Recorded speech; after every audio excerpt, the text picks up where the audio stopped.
Welcome to the Dork Forest. Jackie and her pals will never bore us. Shameless confessions about our obsession will make us laugh and smile. So let's explore the Dork Forest and dork out for a while. Hi, I'm Jackie Cation. You are about to listen to the Dork Forest. Let's give you the info about it. First of all, you know the websites. dorkforest.com, thedorkforest.com. If you like a determiner, jackiecation.com has everything. All of my podcasts, including videos of my stand-up schedule, merchandise you can purchase if you would like, and a lot more info than you possibly even need. Let's do the credits.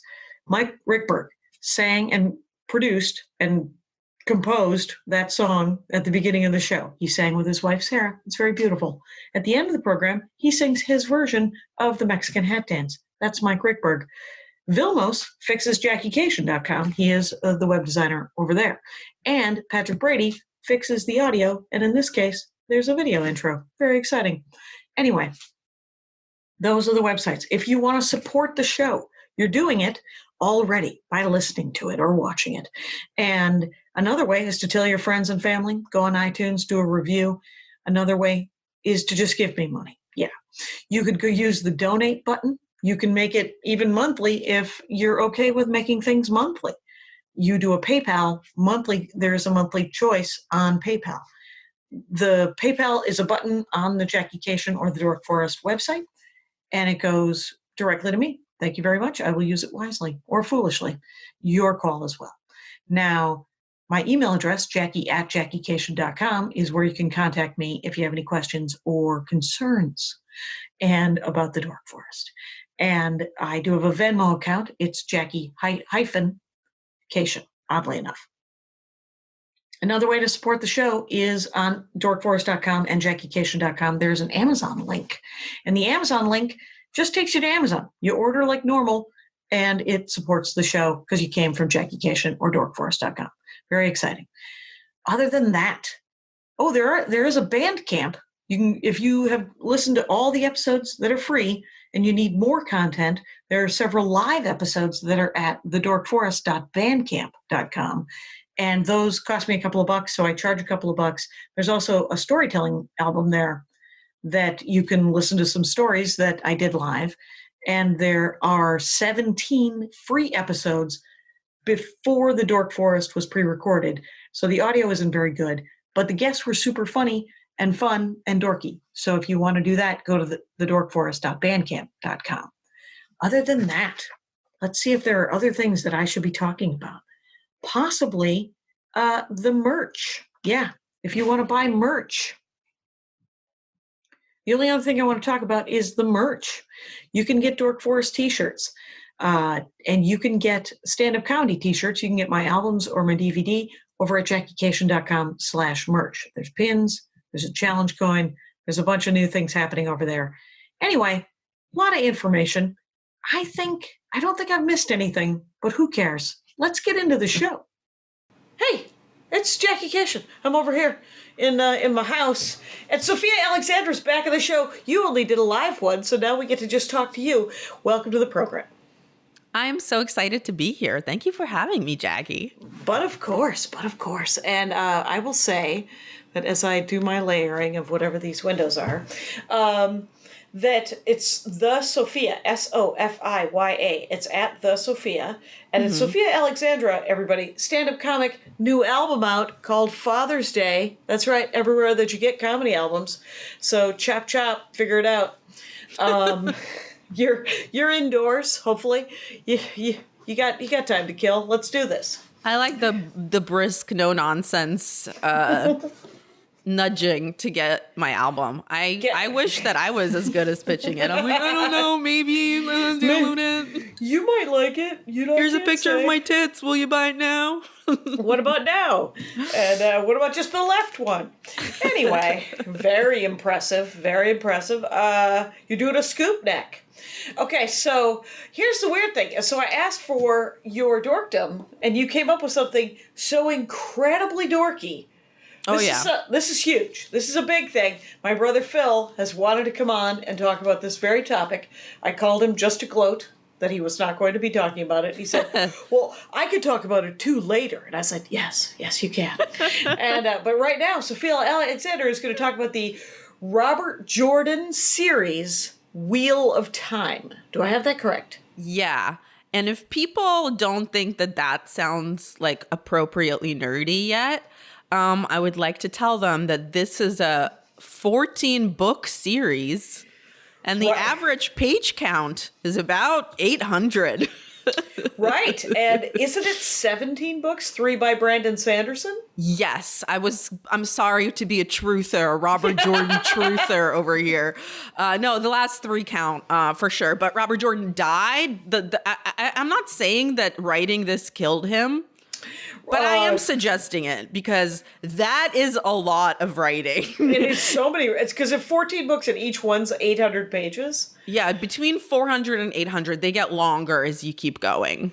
That's because they were success. This is my unsubstantiated opinion, is that once a series becomes successful, less and less editing happens. They're like, no, you're a genius, go.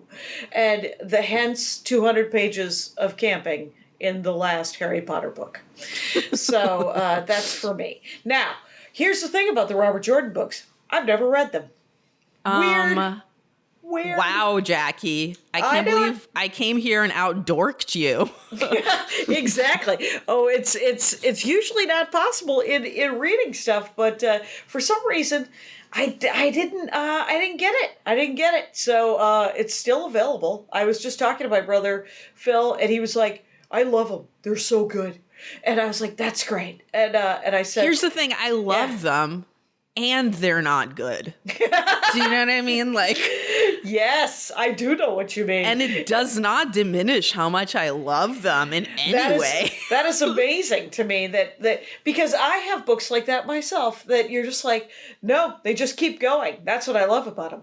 So they're magic, right? They're fantasy, not science fiction. Ooh, okay. Yes, Let us they begin. are magic. Okay. And they never call what is being done magic in the books. It's called channeling. Sure. I'm so sorry.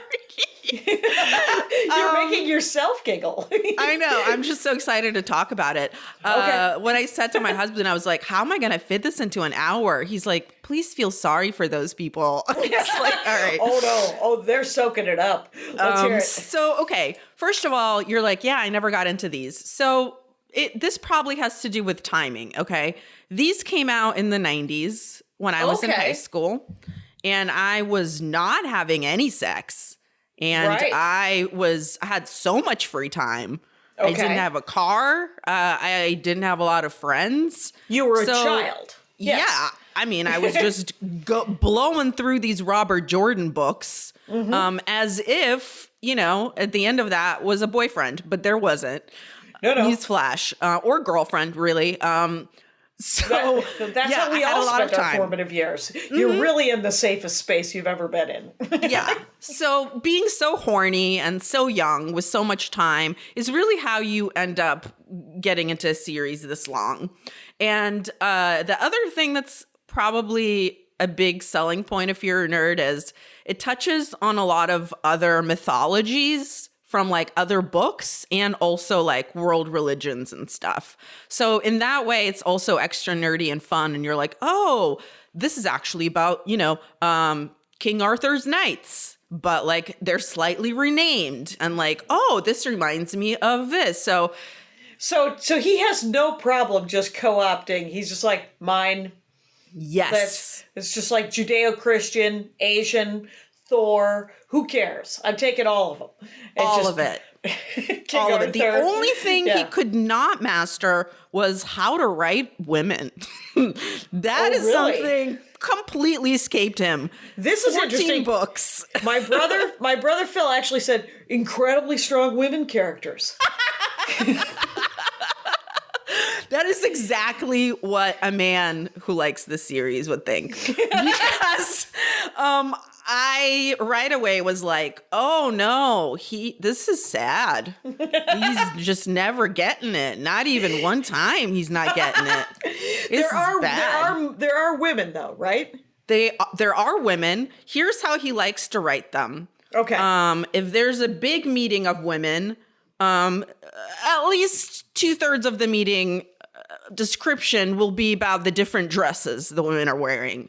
Because bitches be shopping for dresses. Are we also describing the menfolk? Their clothing.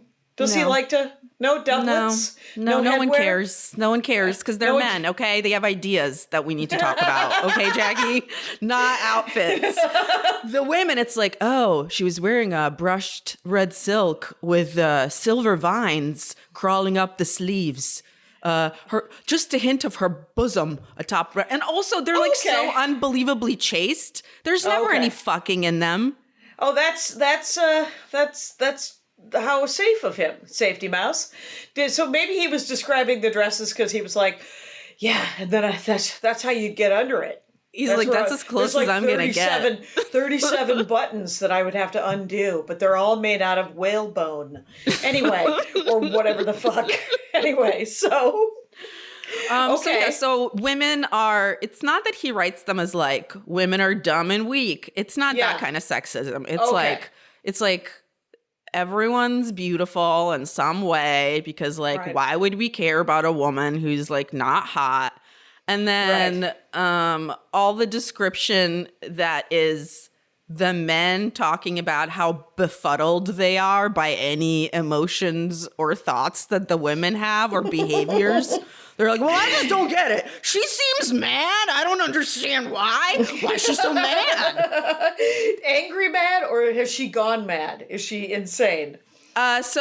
Interesting you bring that up. So the man witches who channel in the series go insane because the source, book which one? is where the power comes from, has been tainted long ago in the Age of Legends when the world broke. Sure. And the taint, of course, and the taint makes it so whenever the men channel, it's dirty, Jackie. It's too dirty. Taint none of my concern, Sophia. I know. So they were like, so the men cannot be trusted. They go insane. So now, like, when people find out that the men have the channeling powers, they, like, still them, which means, like, sever them from the magic. And then generally they, like, die after or just, like, live very miserable lives. But it's considered to be, like, the price they pay for breaking the world. Oh, sort of like an Adam and Eve thing, but the guys are the Eves. Mm-hmm. That's an interesting twist. I bet he was pretty proud of himself, Robert Jordan, when he came up with that. He's like, I'm a real feminist. It's let me go. This could get me laid. And did that happen? Does that happen from book one? The dudes are go mad, or they traditionally. Jackie, you're so simple. Oh God, your simplicity comes across in the fact that you perceive of time as a line when the series is called The Wheel of Time. Oh my God! Which means it is circular. Time is circular. It is. Okay. Time is circular. It spirals actually, and the wheel weaves. As the wheel something like that. The wheel weaves at the beginning of everything. It's the wheel. It's weaving the pattern. The pattern is what the world is. The pattern can have rips in it, such as when you use a particular magic spell that kind of shoots laser bars, and they're called balefire. And once they go through the fabric of the pattern, it burns a hole that is damaging and like is bad and like can burn people out of existence and like events, and it's very damaging. You know who else did a lot of weaving? The Fates. Robert Jordan, I think, had a classical education, is what I'm suspecting. Oh yeah. Anyway, yeah, definitely. Good for him. So the books, the time is actually a wheel, and so it's all connected in what is like threads that go across that wheel. And the way that channeling works is it affects the threads or the weave itself? No. No, Nope. Incorrect. It's- Good guess. It's way more complicated than that. No, what it is so magic or whatever, which is not referred to as magic. Again, channeling. You can channel by weaving different things: fire, earth, air. Why What's wouldn't the you? other one? It's, Water and sure. spirit. Spirit. So it's kind of like a little bit like Captain Planet, but like Or ain't all ancient cultures, but also it is Captain Planet. Yes. But I mean, I'm trying to relate to old kids. I don't know. Right. Well, and what I like is that spirit is in there. It's sort of the fifth element. It's an umami kind of element. That's very beautiful. So let's say I'm going to admit right here, I decided to read a little Wikipedia. So I did read it that men mostly channel or do magic with earth and fire. Yes. And women mostly do channel with air and water. Obviously. And air and water, notoriously feminine. I mean, Yeah, the ladies. You're real gay if you weave those if you're a man. You know what I mean? You can't do it. It's clearly you're going to be pushed around on the schoolyard if you're a boy and you're doing air and water. But That's what I mean. Jordan is very classically, this is feminine, this is masculine, and this is like one of the reasons why he's so trash at writing women. He cannot conceive of anything beyond the binary, really. In any way. And it was written, and all of this was written in the 80s and 90s? I think it came out in the 90s. I don't know when he wrote them. Probably took him 20 years to get there. I don't know. It had to. It had to. I'm not above. I have the Wikipedia open, and I am not above. No. Taking a gander at the top of this thing. Another thing that is very, I would say, sexist is just the way that it's conceived of how men and women channel. So when women channel, they have to picture a flower opening. And if they force it, it doesn't work. Come on.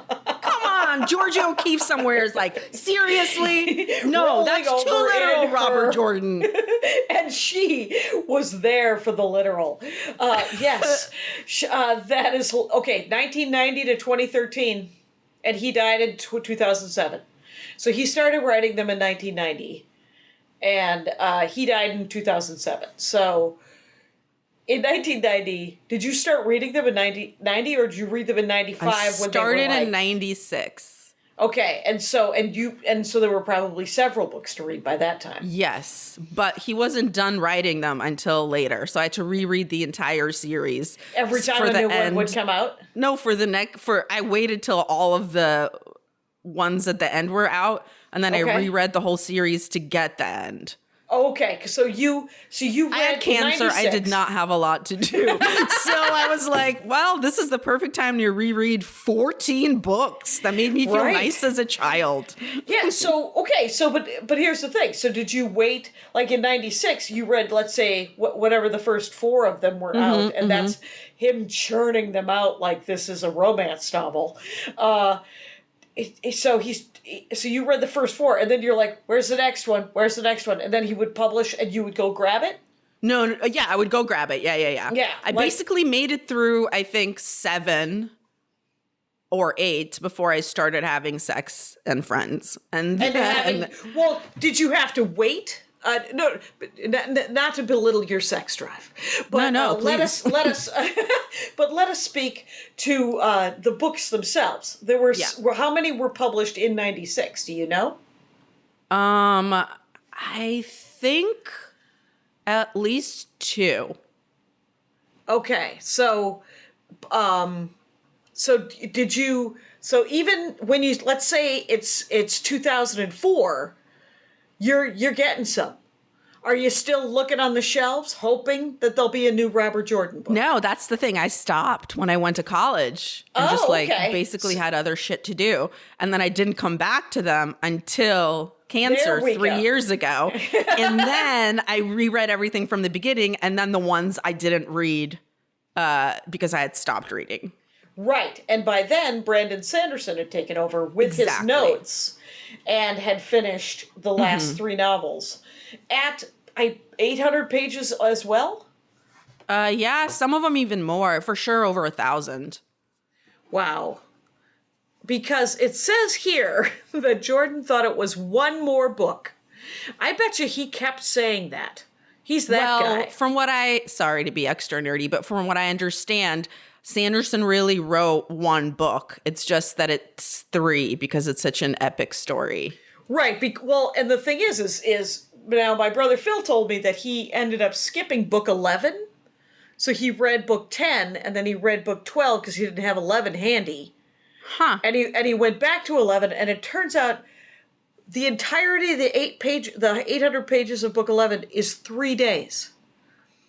So like, I don't even remember. I have to see all of the covers next to me to like be like, oh yeah, this is the one about this.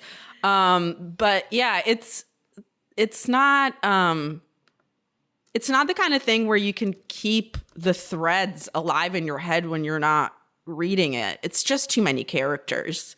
Okay, and they break up into different parties, right? I mean, you're not just Yes. following the same dude every time, right? No, it's a ton of people and it's different like geographically, like his version of Asia, his version of whatever. And a lot of that stuff is pretty racist too. Like his idea of like Native Americans and like his idea of he doesn't understand a lot about different kinds of people. You know what he is? He might just be one of those guys that you're like, no, that's racist. What? No, okay, I'll stop it, but what? I think I'm being nice.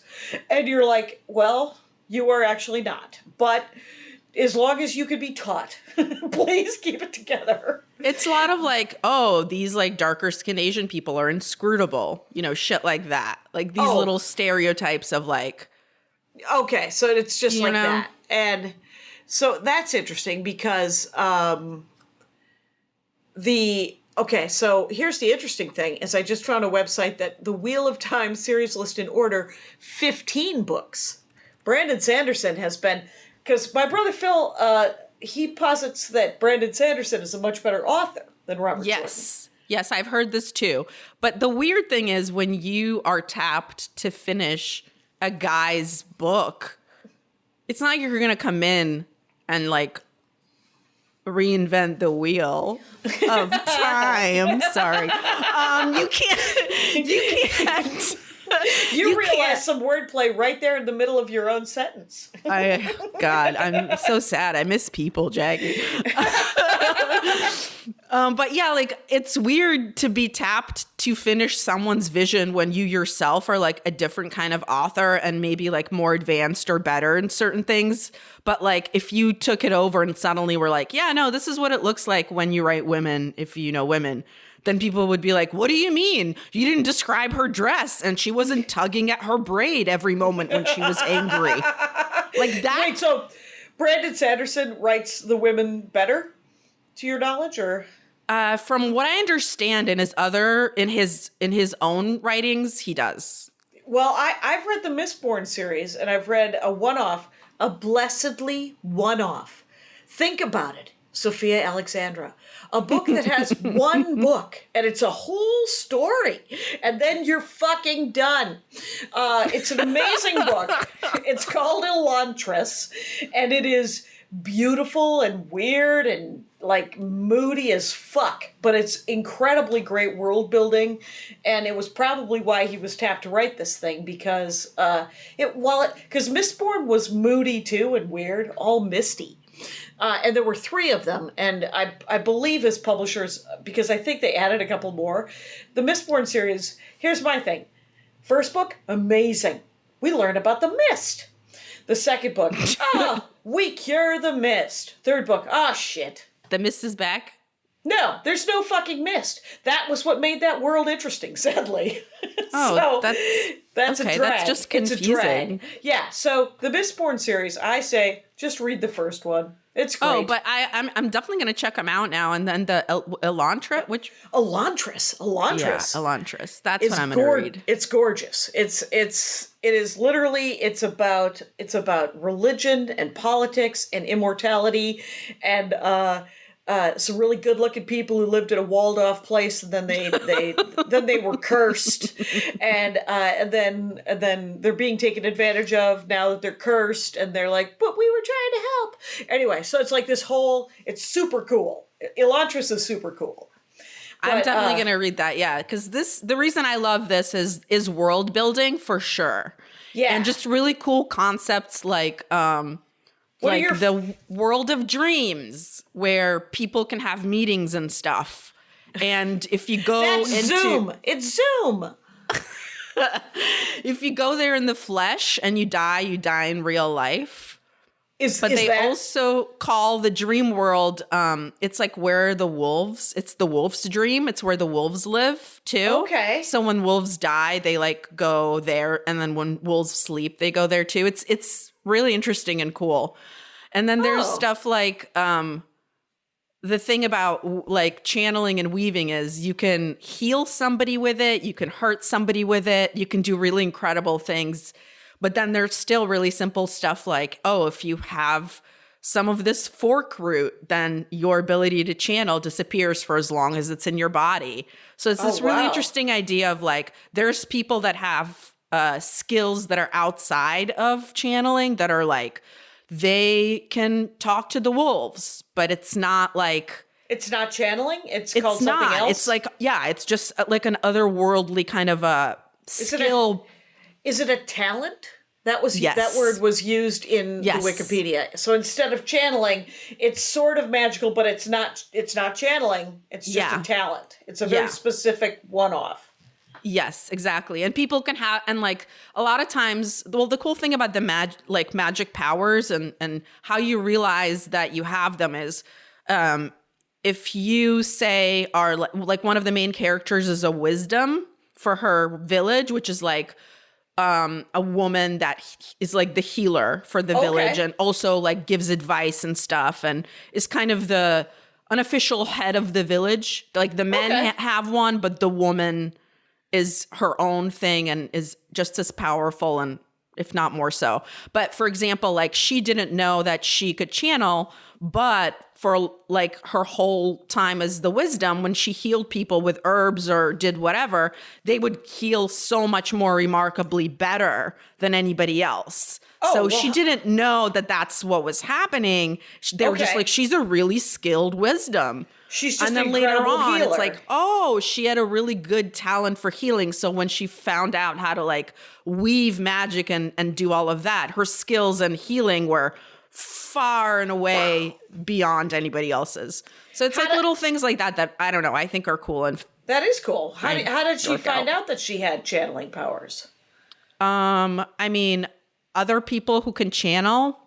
So there's like an order of witches called Aes Sedai. So like if you go for training, when they basically go around and they discover women that have the spark, like the ability to be taught to channel, and then they take them to Tarvalon, which is like their witch, like Hogwarts or whatever. Yeah, exactly. It's like their island. Yep. And then they train you there. And it's like a pretty rigorous program. It's not fun like Hogwarts. Right, there's no dancing. What about there's essentially women witches who go out looking for women magicians, channelers or people who have the spark. Yeah. Are there male versions of that? Do they have an island? Well, no, because they broke the world, so fuck them. They don't get anything. Right, so they just are they wilders? So no, wilders are women that nobody ever found who have just the spark. Mm-hmm. So what happens is if you have the spark and the power and you start channeling, like you start realizing you have powers and you start doing weird shit and you're like, oh my God. But if no one finds you and teaches you how to like direct that, then you like basically burn out and you can die basically. Okay. That's what happens. So the reason that they try to find wilders is so that these girls can like be properly trained and don't die, but some wilders survive and figure it out. Fine. Yeah. And just have their own little version of Okay, so with this series, so some of your favorite things is the fact that there's this dream world where you can hold meetings and hang out, and that it's run by wolves or Well, it's not run by wolves. Like basically when you fall asleep, the way everybody's dreams are like a star in the night sky, kinda, and people can visit each other's dreams once they know what they look like if they're dream walkers. So a lot of the dream walkers are their version of Native Americans, like the Ale. So what they do is like they enter the dream, and some Ale, for example, are in another part of the waste, which is where they live, which is like a desert. So if you want to meet with somebody and they're across the desert, how do you do that? So you go into the world of dreams and then you meet like that. So that is cool. And sorry, go ahead. I was just going to say, do you have to, how do they recognize it? Is it like an Animal Crossing thing where you have to send them your address? I've never played Animal Crossing, so I that's only not know a about reference it. I understand. Okay. You would love Animal Crossing. It is also your wheelhouse. So, I am Sofiya very Alexandra. excited Yes. to try it. But yeah, basically the more practice you get dream walking, the better you get at it. And so you can recognize other people's dreams just because you're like, oh, that's Jackie. Her light looks like this, like, oh. Okay. You know what I mean? So And then just you can kind of go recognize people. Yeah. But you can also fuck people up who do not dream walk if you're like evil and you do. Yeah. Yeah. That sounds evil. That doesn't sound cool. So who are the good guys that you like and who are the bad guys that you like? Okay, well, so the Forsaken are the bad guys, and they're essentially like the 12 most like evilest, I guess, wizards or something. And then there's like the Dark One, which is, I guess, like the devil, Shaitan, any of that. So a lot of it is, like I said, it's like every religion ever. And the main character is Rand, and he is kind of like the Jesus. So he is there, and like the prophecies say that he has to like die and get sacrificed and all of this stuff. And he has to also save and unite all of these nations. And there's all of these prophecies that he is a part of. So the book basically the whole series starts when one of the witches, like one of the Aes Sedai, comes to town to this tiny village where Rand and his friends live. And she knows that one of them is the Dragon Reborn, which is the Jesus. Excellent. And she doesn't know. This is a full-on Messiah story. Oh yeah. Okay. It's like Messiah and Friends, I would call it. Excellent. All right. So basically, she doesn't know which. Obviously, it's only a man because only a man could save everyone. So there's only three. There's three men, and she doesn't know which one it is. They're all friends. So she is like, let's get you out of the village because the dark forces are out to kill you because they know that you're Jesus or whatever. So So she takes them away, and then some of the women come because like, what are we going to do but follow the men? And so the women come, and like then basically they don't make it home for many, many books, and not until like there's battles and all this shit. So the whole pack of people that left that tiny village don't make it back to that village for books and books. Yes, for a long ass time. And also one of the things is that when they leave, they're kind of leaving to save the town, but the town still gets kind of massacred, or a bunch of people get murdered anyway. And then later there's kind of like I said, everything comes back around circular. So then there's like another version of this later on that's like different now. And one of the talents is recognizing when someone can bend the pattern. That's called Taveran. That's someone that's so powerful that world events shape themselves around them. Wow. So Jesus and his two friends, Matt and Perrin, all three of them are that pattern benders. That's why the witch can't tell which one is Jesus. Okay. She's like, I don't know. Like, these two could be Jesus too. I don't know which one's Jesus, which one's It's definitely friends. one of these three guys. So she keeps them all together, and they don't know which one either is the Rand doesn't know Just that for he's the littlest Jesus. bit, and then very clearly it becomes It that becomes he's Rand. the Jesus. Yeah. Yeah. So Perrin is a wolf guy who basically Dreamwalker guy? Yeah, he can Okay. speak with wolves, and he can go into the wolf dream, but he can also speak to wolves when he's awake and stuff. Oh, that's convenient. He can like sense where they are, and wolves are basically like hate, I guess, the devil and the shadow spawn. Okay. So anything that's devil related, the wolves can sense. And they will battle and kill. And so like wolves are like the really good guys. Right, and so you definitely want to have one around because he can sense that the undead is walking towards you, to speak in a D&D kind of fashion. Yes. He's got an undead detector. And then the other guy, Matt, has two things that are interesting about him that I don't know why they jammed into one guy, because they were like, it's not interesting enough for him to have one of the things. I don't really get it. But he's both the reincarnation of the world's best general. Okay. And also the luckiest person alive. That wins at dice, wins at everything, knows when things are gonna happen or go weird because he can feel the dice rolling in his head. Okay. So yeah, again, one of those would have been fine. Two seems like overkill, but fine. But he's an amazing strategist and leader. And not a leader, literally just the general. He sucks at anything else, just war stuff. Well, what? But as a general, is he does that mean a fighter? Because wouldn't a general be the guy who told everybody where to go and fight? Yeah, but he's the guy where you're like, why the fuck is anyone following him? But they're all like, we're with you, Matt. He's so cool and weird. And how did he know? He's so fierce. Oh, the ladies love him. It doesn't really make any sense. Okay. But he just wins stuff and then he goes back to being complete dipshit. And it's just okay. And then he's super lucky, so he doesn't ever get killed. He avoids getting killed narrowly. He gets saved from being hanged. He's got really good luck, except for the part where someone tries to hang him, stuff happens to him that's pretty bad, but he lives, and I guess that's the luck. That's where the luck comes in. Yeah. That's hilarious. So what's Rand's power?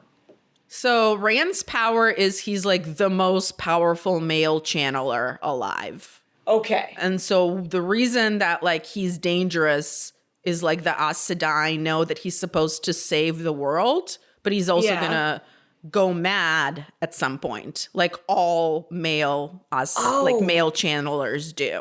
So they're just sort of, he's hugely powerful, but they're he's probably going to go nuts at any time. They basically want to put a leash on him and have him be controlled so that he can survive long enough to save the world, but they can basically, still him, get rid, separate him from his power when they need to, or kill him or whatever.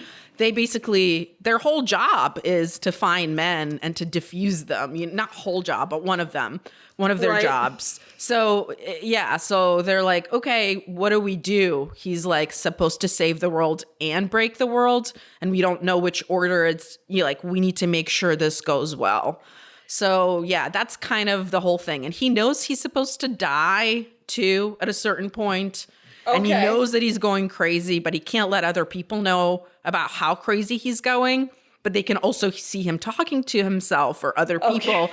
And it's this really weird, creepy thing. It's like when you watch Lethal Weapon now and you're like, so we're cheering for mentally ill cop Mel Gibson to have a weapon and just do whatever the fuck he wants. He's suicidal and he's the hero on the police force. Yeah. It's the Golden State Killer. That's great. That guy. So there's so many of these Messiah books that were written, and granted, they were written all through, there's always some, even Frodo is kind of the Messiah in the Lord of the Rings, but 100%. Yeah, but there's literally Stranger in a Strange Land by Heinlein. He is the Messiah. I love that book. That's a great book. There was I a time. grok that book. Do you grok that book? I love I that. grok it. I grok it as well. And then, because I love that. I also, speaking of terrible politics, the Orson Scott Card, the Alvin Maker series. Oh, I have not read that.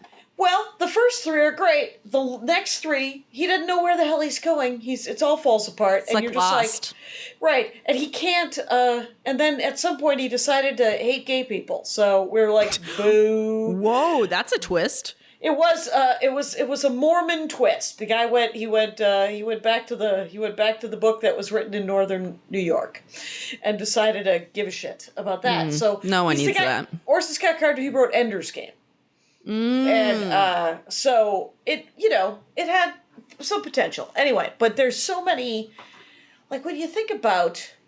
I mean, it's the greatest story ever told, of course, the Messiah story. And so it makes sense that Rand would... So he's this flawed hero. Does he live to the last book? Spoiler Wait till I alert. tell you the best part. Okay. Hey, guess what, Jackie? He's so special. Yeah. 3 women want to be with him, and they don't care if they have to share him. Oh, they There's don't care. no fucking anything in this book that is in any way steamy or whatever.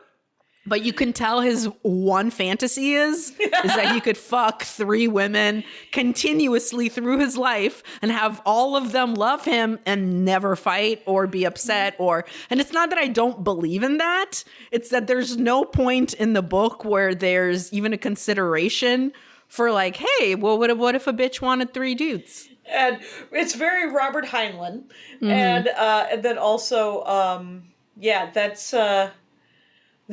That's crazy. Of course, 3. And I was, because I'm actually, I'm working on this joke about how, because my sexuality for a long time was drunkenness. And my husband's sexuality was bisexual. And so when we got Ooh. together, I was like, could our sexuality be monogamy? Would that be okay? And he's like, that would be fine. And that is what I would wish upon people who enjoy this type of thing. If you have found one person that you would like to do it with, it's less confusing. You don't have to work with bunk beds. It's nice.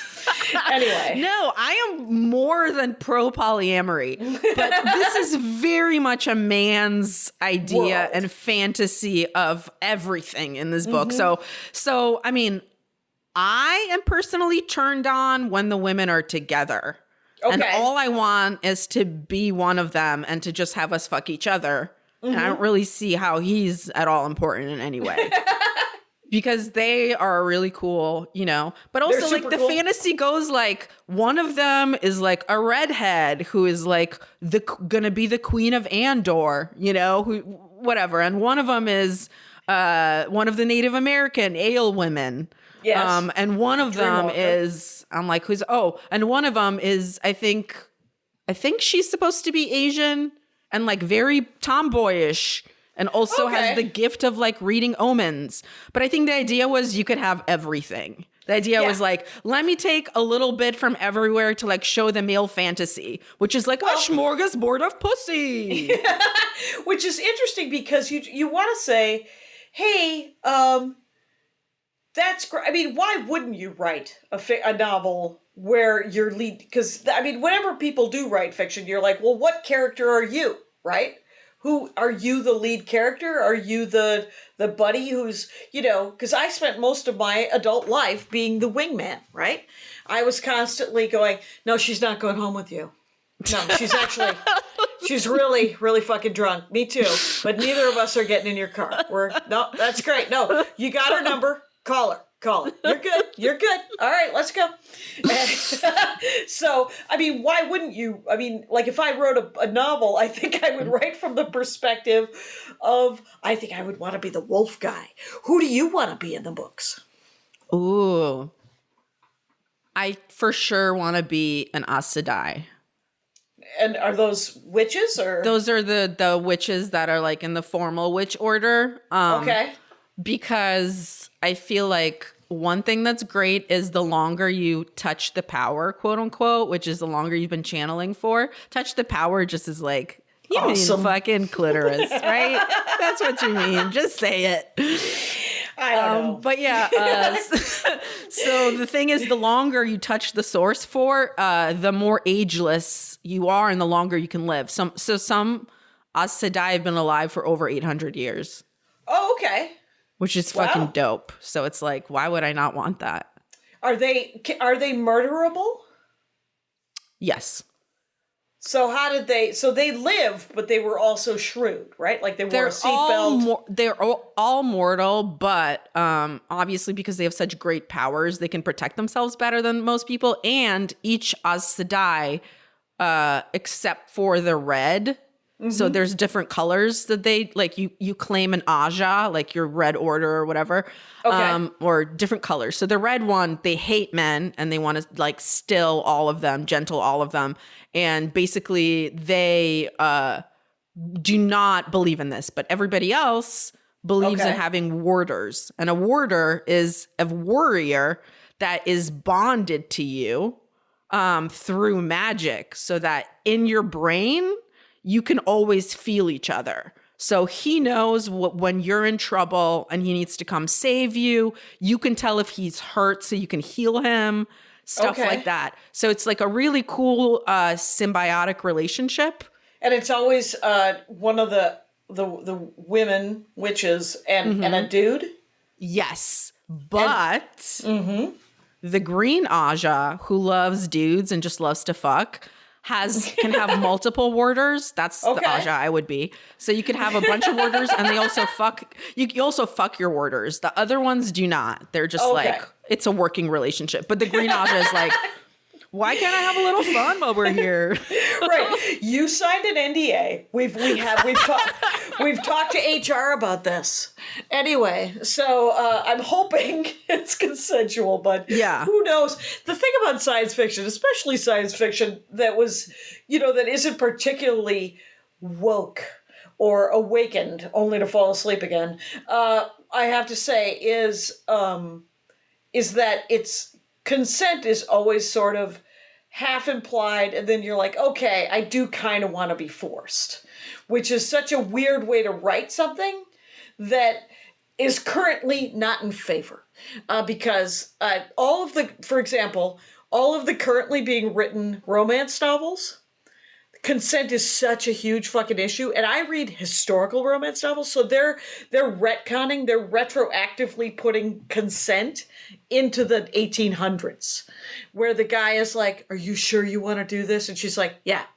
And he's like, "You're sure?" And she's like, "Yep." And then they fuck. Like, she has to say it twice in the new books. What I find so wild about that is like the way that they write consent is so like sterile and kind of unsexy, as opposed to just being like, if the woman takes agency and tells the man what she wants, Right. then you don't have to have him ask a million times if she's okay. Right. Well, He doesn't always, I mean, do you know what I mean? Yes, because sometimes... And I'm not against a man asking if you're okay, please. No, because the consent goes both ways, too. Like, I have strong-armed my way into a situation where a dude is like, well, that was weird. And you're like, well, you were hard. And he's like, Anyway, so, like, literally, it's not... So the consent it goes both ways. And I think the sterileness of it is sort of a lesson rather than a literal, like not a literal, a literary mode. Like I think the literariness of that sterile consent asking is just the purpose of romance novels is to teach people how they're just like games. They're to teach you how to have some sort of social interaction and what the rules sort of can be or should be, or fantasy as well. So I think it's more of a lesson than because it does pull you out of the book. Yeah, and it sucks because it doesn't have to be that way. And I think the better thing to do would be to write not like a after school special manual edition of how to like fuck a girl without raping her. That seems insane to me. Why don't we actually teach two people how to interact in a way where the entire time it's consensual? There isn't the one little like moment where you're like, now I just stuck my dick in you. Is this okay? Just the I'm fact that almost women, done. just the fact that like men are led to believe that interacting with women is somehow so strange and foreign. It's like, if you would never force your man friend to do anything uncomfortable, I don't know why you don't take that same logic to your other relationships. Well, and I will tell you why. It's because the civilization process is incredibly slow. Like these are literally brand new revelations for some people, men and women. Women, I sat in a green room and a woman comic that you might know as well slapped the ass of the waitress. And I said, "What the fuck was that?" And she said, "That's my MO." I said, "Acting like a dick dude?" And she goes, "Yeah." And I said, "Please not around me." And the waitress didn't know what to do because it was a woman who slapped her ass. And you're just like, but the thing is 5 years ago, I think I would have done what everyone else in that room had done, which was sort of an uncomfortable, "What the fuck was that?" And then said nothing about it, which I have sat next to really shitty shit like that and not said anything. And that's not okay. But it's something that I live with, and it's, something that I'm working to not do anymore, right? I think all of us are. I mean, the ideal version of all of us is that we speak up when we see shit that's like not okay. But sometimes the processing of it takes too long. And by the time you're done processing that what had happened was wrong and you're trying to say something, it's not even like the moment is gone. The waitress is gone. People are gone from the green room. And you're like, oh, but I just found the right thing to say, which was, hey, she works here. Don't fucking touch her. That's not okay. Right. And which is why I think that sometimes art, and we can say that romance novels and the Robert Jordan books and Will and Grace are art of a sort. And sometimes the message has to be so in your face. Like a man saying, like Robert Jordan saying, "These are strong women. Sure, they wore pretty dresses. And that guy got to have sex with 3 women. And those women got to have sex with their warders. But they're at least strong and they did eventually listen to their ideas." And you're like, "Yes, thank you very much for this crumb. I will take it." And it is like that. That is like, yeah. Because the women in Robert Jordan's books accomplish incredible things. They are everything from witches to queens to healers to, I mean, so many really cool, really beautiful things. Like they're savage. There's this incredible, like, I mean, I guess race, I don't really know what to call it in fantasy books, but like this, I guess, nationality, this group of people that are seafarers, and it's women who run the ships. And women who make all of the deals, and women who are in charge. And when they're on ships, they're topless. Because why would they not be? That's like comfortable for them. And just the idea that there's matriarchal societies in Robert Jordan is in itself nice to read. Yes, it's an achievement. It's not completely woke. It's not, No. But I swear to God, he's trying. It's 1990. He's given it a shot. I appreciate it, Robert Jordan. And I agree. And I mean, the really cool and amazing things are like, to me, the world building, the magic, all of the different things that it encompasses, It gets you thinking in so many really fun, different directions that I think it is the perfect way to like escape. Which I don't know that, like, you have to have cancer to really appreciate. I think right now is a great time to have escapism. And this is, to me, like a good way to do that. I would love to have, like, a feminist version of these books where, like, A, there was actual fucking. Right. And B, where it wasn't that women are so cool but orbiting. You're totally this is an attainable goal. People at the Sofiya on Twitter. Feel free to make her a thread, because I bet you Outlander is just that. Because I was never I started Outlander I started Game of Thrones. I have yet to start these Robert Jordan books, actually. But they're making a TV series of them right now. Why wouldn't they be? Of course, but I'm just saying it would be a good time to catch up because if you ever wanted to. By the way, Sofiya Alexandra has a new album out. It's called Father's Day, and it's everywhere that you would listen to an album of stand-up comedy. And it's the Sofiya, Sofiya. And so have you read these N.K. Jemisin high fantasy books? No. That are out? I think there's some fucking in it. They are, talk about world building. She won the Hugo 3 years in a row. She finished the series. She finished writing the series before she published the first book. She's W. Kamau Bell's cousin. What? Yeah. So I love that. That's the. She's an amazing author, incredibly prolific. But the Broken Earth series is the one you want to read. And to start, even though I understand the rest of them are great, and she's also writing a Green Lantern comic book right now, which is fantastic. I'd like to do that because I've not been really reading that much fantasy. I was like a huge Clive Barker head, and I read so much of it. I used to jerk off to Magica all the time.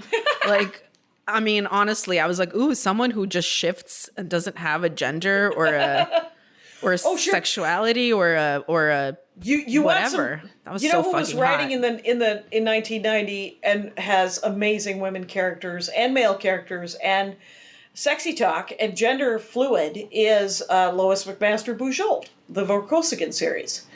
You have to make me a list of I'll make you all list. of this. I am so excited. Let me just tell you that the audience, the Rangers of the Dork Forest, were like, when's she gonna mention Bujold? I bet she's going to mention Bujold. Well, it happened. It happened. All of those of you who had put a lottery on it, had an over-under. So would you say you have to start reading the book from the beginning, The Eye of the World? Yes. You can't just jump in the middle? No, I wouldn't. Yeah, just Eye of the World, The Great Hunt, Dragon Reborn, right? Do you have a favorite one, though? The Shadow Rising, The Fires of Heaven, Lord it of gets Chaos. kind of shitty in the middle for some books, but Right. I don't think I could pick one because in my mind it's all just one story. One giant. So it's giant hard story. for me to pick apart. But I mean, the ones that I like the least were to me, it's boring to not be focused on the main shit for so long, you know? Okay, so I'm it's 800 please, pages. I'm like, please get back to the main story. So thanks. Yeah. Yeah. Maybe book 11. Maybe book 11 was literally not focused on the main story and it was driving. And it just wait a reading minute. about magic and stuff and the way that people fight in a magic fight is really cool. But that's if a lot of the reading is like a battle where it's just like battle stuff, I'm not as interested. Yeah. So Knife of Dreams is book 11. I think that one's And, good, but yeah. I don't remember. Right, because all you're going to do is sort of get an impression, because there's so many books. It's so And- many. That is outstanding. So, And I think he also has a spanking fetish, which Emma Arnold and I were interesting. talking about. Because she has was she like, read them? no, but she had I think a friend or a boyfriend or something that did. And she was like, hey, is it really spanking heavy? And then I started thinking about it and I was like, that's so weird that he does mention all the time, oh, yeah, I just wanted to bend her over my knee and spank her. Oh, She's wow. been bad. Jesus and I was like, Christ. okay, we just learned a little bit about you, Robert Jordan. Yes, we did. I mean, and that is the thing about reading. When you read a lot of books by one author, you're like, oh, I genuinely, you can't hide who you are 14 books later. That's not gonna, Jackie, are you not scared that someone will go through all of your comedy and podcasts and then just put together a little shorthand that's like, oh yeah, Jackie's obsessed with this and this and this? Oh, I think that's been done. That's the fact that somebody made a Wikipedia page about me is already, there's too much info. I'm like, what did I mention? Literally the name of my stepmother and my siblings are all on the Wikipedia page. I was like, that's a lot of info. What's happening? Damn. And yeah. So I think, Yeah, I think it's like stand-up. It's like anything. You know, if you watch someone perform, you could be wearing a hat. Maybe you got a funny mustache on, but you wrote the jokes. So we get to know what you're thinking about. So if it's spanking, that's where you're at. Do they have pets? Do they have familiars? Do they have magical animals besides wolves? So there are magical animals that have been captured from like parallel worlds, essentially. So there's parallel worlds and different timing, and like characters go and see like, oh, this is what it would have been like if this happened, or this is a possible reality or whatever. There's a lot of these like, so the Aes Sedai have to pass through tests to like become like there's different levels of being a witch or whatever. Mm-hmm. And some of the tests are like you go through this magical portal. And in it, you go through experiences and like basically you have to be able to pass the test and come back out. And if you can't, then like you don't do it. So a lot of it is it shows you like realities that it thinks you might want more than this. And then it's up to you to like navigate your way out to be like, oh yeah, this isn't real or this isn't what I want, or it's really cool. That is really cool. That's kind of neat. Yeah, and then parallel, I mean, and there's also, like I said, reincarnation. A ton of people are reincarnations of other people. Okay. And so they're like, oh, I didn't even know how I had this skill, but this is how it is.